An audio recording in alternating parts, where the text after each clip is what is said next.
Here is all new Maruti Suzuki e-Vitara. മാരുതിയുടെ EVX എന്ന കോൺസെപ്റ്റിനെ ആസ്പദമാക്കിയിട്ടുള്ള മാരുതി സുസുക്കിയുടെ ബ്രാൻഡിൽ അണ്ടറുള്ള ആദ്യത്തെ ഇലക്ട്രിക് വാഹനം. മാരുതിയുടെ ഹാർടെക് ഈ പ്ലാറ്റ്ഫോമിലുള്ള വാഹനം കൂടിയാണ് e-Vitara.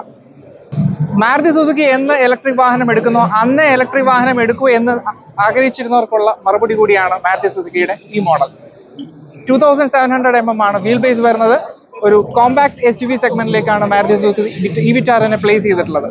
രണ്ട് ബാറ്ററി പാക്കിലാണ് ഓപ്ഷൻസ് ഉള്ളത്. 49 കിലോവാട്ടും 61 കിലോവാട്ട് ബാറ്ററി പാക്കിലും. മാക്സിമം റേഞ്ച് പറയുന്നത് 500 കിലോമീറ്റേഴ്സ് ആണ്. 7 എയർ ബാഗ് സ്റ്റാൻഡേർഡ് ആയിട്ട് വരുന്നുണ്ട്. അത് മാത്രമല്ല ലെവൽ 2 അഡാസ് പോലെയുള്ള ഒട്ടനവധി പ്രീമിയം ഫീച്ചേഴ്സ് കൂടി ഇൻക്ലൂഡ് ചെയ്തിട്ടാണ് മാരുതി സുസുക്കി e-Vitara പ്ലേസ് ചെയ്തിട്ടുള്ളത്. ഡിസൈൻ വൈസ് വളരെ അട്രാക്റ്റീവ് ആണ് e-Vitara. മാരുതിയുടെ മറ്റു വാഹനങ്ങളിൽ നിന്നും വളരെ വിഭിന്നമായിട്ടുള്ള ഒരു ഡിസൈൻ പാറ്റേൺ നമുക്ക് ഇതിലൂടെ കാണാം.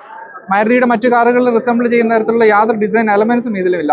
വളരെ മസ്കുലിൻ ആയിട്ടുള്ള ഫ്രണ്ട് ആൻഡ് സൈഡ് പ്രൊഫൈൽസ് ആണ്. വളരെ മസ്കുലിൻ ആയിട്ട് വീൽ ആർച്ചസ് കാണാം. ബോഡി പാനൽസ് ആണെങ്കിൽ തന്നെ വളരെ മസ്കുലിൻ എന്ന് തന്നെ വിശേഷിപ്പിക്കാം. ബാക്കിലേക്ക് വരുമ്പോൾ ഒരു കൂപ്പേ സ്റ്റൈലിംഗ് ആണ് കൂടുതൽ പ്രകടമാകുന്നത്. Rear LED tail lamps connected ആണ്. വളരെ പ്രീമിയം ലുക്കിംഗ് പ്രൊഫൈൽ നമുക്ക് ഇതിലൂടെ കാണാൻ കഴിയും. വളരെ ഒരു SUV ക്യാരക്ടർ നമുക്ക് നല്ല രീതിയിൽ പ്രകടമാകുന്ന തരത്തിലാണ് ഡിസൈൻ വന്നിട്ടുള്ളത്. ഇന്റീരിയർ ഡിസൈൻ വളരെ ഫ്യൂച്ചറിസ്റ്റിക് ആണ്. നല്ല മെറ്റീരിയൽസ് ആണ് യൂസ് ചെയ്തിട്ടുള്ളത്. ടോപ്പ് പോർഷൻ പ്ലാസ്റ്റിക് തന്നെയാണ്, സോഫ്റ്റ് ടച്ച് മെറ്റീരിയൽസ് ഇല്ല. എന്നാൽ ഈ സെൻട്രൽ പോർഷനിലേക്ക് വരുമ്പോൾ ഒരു ഡാർക്ക് ബ്രൗൺ ബ്ലാക്ക് കോമ്പിനേഷനിൽ വന്നിരിക്കുന്നു. ഈ ബ്രൗൺ പോർഷൻ വന്നിട്ടുള്ളത് ഒരു സോഫ്റ്റ് ടച്ച് മെറ്റീരിയൽ ആണ് കൊടുത്തിട്ടുള്ളത്. AC നോബ്സ് എല്ലാം ഡീസെന്റ് ക്വാളിറ്റി എന്ന് പറയാനുള്ളൂ. ഒരു പ്രീമിയം ടച്ച് ഒന്നും അങ്ങനെ കാര്യമായിട്ട് ഫീൽ ചെയ്യുന്നില്ല. പിയാനോ ബ്ലാക്കിന്റെ യൂസ് വളരെ നല്ല രീതിയിലുണ്ട്. സെൻട്രൽ കൺസോളിന്റെ പോർഷൻ കൂടുതൽ പിയാനോ ബ്ലാക്ക് ഫിനിഷിനാണ്. വളരെ ടച്ച് സെൻസിറ്റീവ് ആണ് പിയാനോ ബ്ലാക്ക് എന്ന് പറയുമ്പോൾ. ടച്ച് ചെയ്യുന്ന പാടല്ല അതുപോലെ അതിനകത്ത് കാണാൻ പറ്റുന്നുണ്ട്. എപ്പോഴും തുറച്ചു കൊടുക്കുന്ന ഒരു അവസ്ഥ വരും. സീറ്റ് ആണെങ്കിലും ഫാബ്രിക്കിന്റെ ലെതറിന്റെ ഒരു കോമ്പിനേഷനിലാണ് വന്നിട്ടുള്ളത്. സ്റ്റിയറിംഗ് വീലിന്റെ ഡിസൈൻ ആണെങ്കിലും കുറച്ച് ഡിഫറെന്റ് ആണ്. നമ്മൾ ഇതുവരെ കണ്ടിട്ടുള്ള മാരുതി വാഹനങ്ങളിൽ നിന്ന് വളരെ ഡിഫറെന്റ് ആണ്. ടോപ്പും ബോട്ടവും ഒക്കെ കുറച്ച് ഫ്ലാറ്റ് ആയിട്ടുള്ള ഡിസൈൻ ആണ്. അഗെയിൻ പിയാനോ ബ്ലാക്കിന്റെ യൂസേജ് വളരെ വലുതാണ്. വലിയ ഒരു ഇൻഫോർടൈൻമെന്റ് ആൻഡ് ഇൻസ്ട്രുമെന്റ് ക്ലസ്റ്റർ കാണാം. ഫുള്ളി ഡിജിറ്റൽ യൂണിറ്റ്സ് ആണ്. വളരെ ഇൻട്രസ്റ്റിംഗ് ആയിട്ടുള്ള ഗ്രാഫിക്സും എല്ലാം ഉണ്ട്. വളരെ പുതിയൊരു UX തന്നെ ഇതിനകത്ത് വേണ്ടി ഡിസൈൻ ചെയ്തിട്ടുണ്ട്. ഗിയർ സെലക്ഷൻ എന്ന് പറയുന്നത് ഒരു റോട്ടറി നോബാണ്. അത് പ്രസ് ഡൗൺ ചെയ്തിട്ടാണ് ഡ്രൈവ് അല്ലെങ്കിൽ ന്യൂട്രൽ അല്ലെങ്കിൽ റിവേഴ്സ് എന്നുള്ള രീതിയിലേക്ക് സെലക്ട് ചെയ്യുന്നത്. പാർക്ക് ബട്ടൺ ഇവിടെ കൊടുത്തിട്ടുണ്ട്. ഓട്ടോ ഹോൾഡിന്റെ ബട്ടണും ഒക്കെ ഇതിലാണ്. എമർജൻസി ഇലക്ട്രിക് പാർക്കിംഗ് ബ്രേക്കിന്റെ ബട്ടൺസ് ഒക്കെ ഇവിടെയാണ് കൊടുത്തിട്ടുള്ളത്. ഡ്രൈവ് മോഡ്സിന്റെ സെലക്ഷൻ ഇവിടെയാണ്. അങ്ങനെ അത്തരത്തിലുള്ള ബട്ടൺസ് എല്ലാം സെൻട്രൽ കൺസോളിലാണ് പ്ലേസ് ചെയ്തിട്ടുള്ളത്. സൺറൂഫ് വരുന്നത് ഒരു വലിയ പാനോറാമിക് സൺറൂഫ് ഒന്നല്ല, ഒരു നോർമൽ സൺറൂഫ് ആണ് വന്നിട്ടുള്ളത്. സീറ്റിന്റെ കംഫർട്ട് ഒക്കെ നല്ല രീതിയിൽ ഡീസന്റ് കുഷനിങ് ഒക്കെ നൽകിയിട്ട് തൈ സപ്പോർട്ട് ഒക്കെ ഡീസന്റ് സപ്പോർട്ടും കാര്യങ്ങളാണ്. ലംബാർ സപ്പോർട്ടും എല്ലാം നല്ല രീതിയിൽ കൊടുത്തിട്ടുണ്ട്. പവർ അഡ്ജസ്റ്റബിൾ ആണ് സീറ്റ് വരുന്നത്. ഹൈറ്റ് സീറ്റ് സ്റ്റിയറിംഗ് അഡ്ജസ്റ്റ്മെന്റ് വരുന്നത് ടിൽറ്റ് ആൻഡ് റീച്ച് അഡ്ജസ്റ്റ്മെന്റോട് കൂടിയിട്ടാണ് വരുന്നത്. Rear view mirrors auto dimming അല്ല, മാനുവൽ അഡ്ജസ്റ്റ് ആണ്.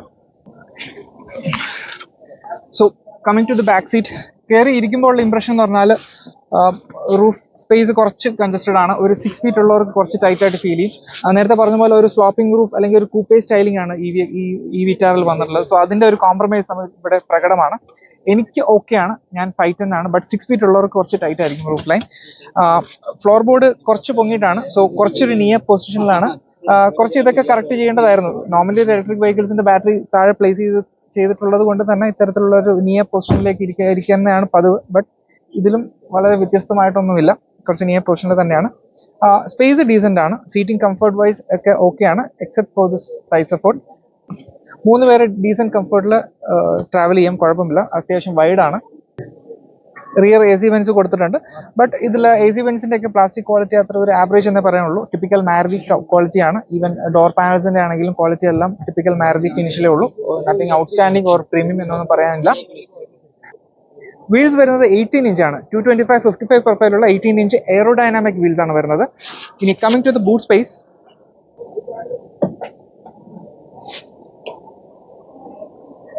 It's decent. അത് എത്ര കപ്പാസിറ്റി ആണെന്നുള്ളത് റിവീൽ ചെയ്തിട്ടില്ല. ഡീസന്റ് എന്നേ പറയാനുള്ളൂ. താഴെ അതിന്റെ ചാർജർ കേബിൾ ഒക്കെ പ്ലേസ് ചെയ്തിട്ടുണ്ട്. നീറ്റായിട്ട് ടൂൾസ് എല്ലാം അറേഞ്ച് ചെയ്യുന്ന തരത്തിലാണ്. ഒരു വലിയ ബൂട്ട് സ്പേസ് ഒന്നും അവകാശപ്പെടാനില്ല. ഇൻഫിനിറ്റിയുടെ സ്പീക്കർ സിസ്റ്റം അതിന്റെ സബ് വൂഫർ ഒക്കെ ഇവിടെ നീറ്റായിട്ട് പ്ലേസ് ചെയ്തിട്ടുണ്ട്.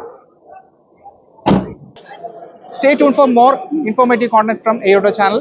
Please do subscribe. Thank you.